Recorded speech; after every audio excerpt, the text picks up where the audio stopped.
નમસ્તે વિદ્યાર્થી મિત્રો, મારી યુટ્યુબ ચેનલ પિયુષ રસિયાની અંદર આપનું હાર્દિક સ્વાગત છે। જો તમને મારા વિડીયો ગમે તો લાઈક, શેર અને કોમેન્ટ કરો, અને હજી સુધી વિદ્યાર્થી મિત્રો તમે મારી ચેનલને સબસ્ક્રાઈબ ન કરી હોય તો ખાસ સબસ્ક્રાઈબ કરો અને બેલ નોટિફિકેશન ઓન કરો, જેથી કરીને તમને નવા વિડીયોના નોટિફિકેશન મળતા રહે। તો ચાલો વિદ્યાર્થી મિત્રો, ધોરણ 5 ગુજરાતી, તેમાં એકમ છે 7મું, ઢેબરાનો ન્યાય। વિદ્યાર્થી મિત્રો, બીજી માહિતી આપી દઉં, આ માત્ર તમારી સમજ માટે છે, નહીં કે ઉતારો કરવા કે કોપી કરવા। જ્યાં તમને મુશ્કેલી પડે ત્યાં જ તમારે મારા વિડીયોનો ઉપયોગ કરવાનો છે, અથવા તમે લખેલું હોય તે તપાસવા માટે મારા વિડીયોનો ઉપયોગ કરજો। તો અહીંયા પ્રશ્ન પહેલો છે, આપેલા શબ્દોને સાચી રીતે લખવાનું છે।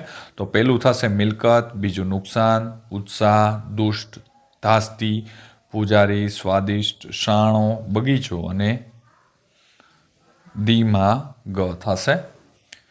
વિદ્યાર્થી મિત્રો, બીજો પ્રશ્ન આવે છે, તે પણ આપણે જોઈ લઈએ। પ્રશ્ન 2, આપેલ વાક્યો કોણ બોલે છે તે સામે ખાનામાં લખવાનું છે। કાકી તું લીલુંછમ ખાવાનું દે, તો બકરી બોલે છે। લઈ જા તારી બકરી, તો માળી બોલે છે। ત્યારબાદ છે, એ મૂંગું પ્રાણી પણ તું તો મૂંગું પ્રાણી નથી ને, તો શેઠ બોલે છે। આપણે રાજાને ફરિયાદ કરીશું, તો કાકી બોલે છે। અને છોડી શું દે, સજા કરશે, પૂજારી બોલે છે।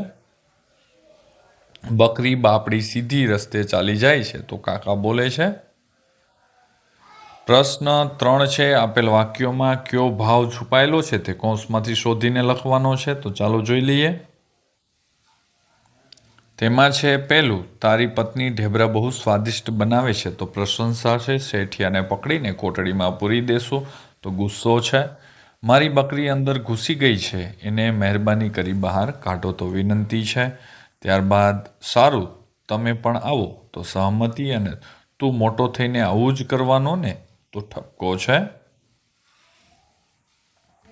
પ્રશ્ન 4 છે, આપેલા વિધાનો સાચા છે કે ખોટા તે લખવાનું છે। તો પહેલું ખોટું, બીજું ખોટું, ત્રીજું ખરું, ચોથું ખોટું અને પાંચમું ખરું છે। ત્યારબાદ પ્રશ્ન નંબર 5 છે, કૌંસમાં આપેલ શબ્દનો ઉપયોગ કરી વાક્ય જોડવાના છે। તો અહીંયા વિદ્યાર્થી મિત્રો પહેલું બનશે, તડકો સરસ છે એટલે કપડાં તરત સુકાઈ જશે। બીજું છે, હું કંઈ એમ નવરો નથી કે રાજાને અરજી દેવા જાઉં। ત્રીજું છે, રાજાએ અરજી વાંચીને આપણો ન્યાય કર્યો, પણ એના પ્રધાનો સાવ અભણ। ચોથું છે, તે બીમાર હતો તેમ છતાં મારી સાથે આવ્યો। અને પાંચમું છે, તમે કાં તો ઘર જાઓ અથવા મારી સાથે આવશે। પ્રશ્ન 6, બકરીની અરજી વાર્તામાંથી તમને ગમતો એક હાસ્ય સંવાદ લખવાનો છે। તો અહીંયા મેં લખેલ છે, કાકી કહે બકરી તું દૂધ દે, તો બકરી કહે કાકી તું લીલુંછમ ખાવાનું દે, તો કાકી કહે લીલુંછમ ખાવાનું તો નથી, તો બકરી કહે તો દૂધ પણ નથી। પ્રશ્ન 7, પ્રશ્નોના જવાબ લખો। તો અહીંયા વિદ્યાર્થી મિત્રો આપણે જોઈએ તો સજુ કાકાની આંખમાં આંસુ શા માટે આવ્યા, તો બકરીને મરેલી જોઈ સજુ કાકાની આંખમાં આંસુ આવી ગયા।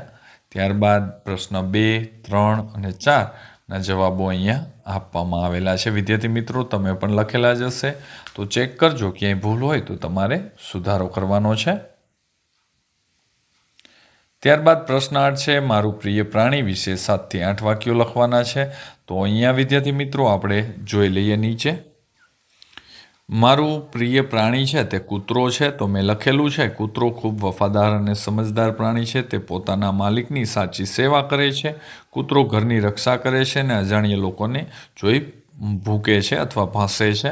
તે બાળકો સાથે પ્રેમથી રમે છે। કૂતરો પોતાના માલિકને ક્યારેય છોડતો નથી, આથી કૂતરો મને ખૂબ ગમે છે અને તે મારું પ્રિય પ્રાણી છે।